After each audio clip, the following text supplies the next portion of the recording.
When you see around the globe the maldistribution of wealth, the desperate plight of millions of people in underdeveloped countries, when you see so few haves and so many have-nots, when you see the greed and the concentration of power within, did you ever have a moment of doubt about capitalism and whether greed's a good idea to run on? Well, first of all, tell me, is there some society you know that doesn't run on greed?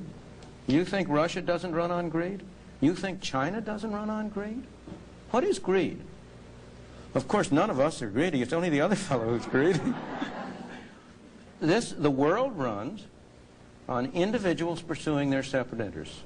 The great achievements of civilization have not come from government bureaus. Einstein didn't construct his theory under order from a bureaucrat.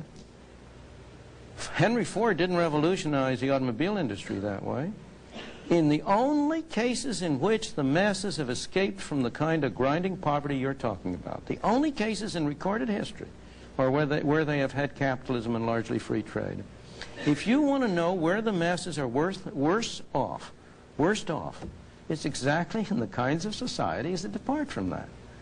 So that the record of history is absolutely crystal clear, that there is no alternative way so far discovered of improving the lot of the ordinary people that can hold a candle to the productive activities that are unleashed by a free enterprise system. But it seems to reward not virtue as much as ability to manipulate the system. And what does reward virtue? You think a communist commissar rewards virtue?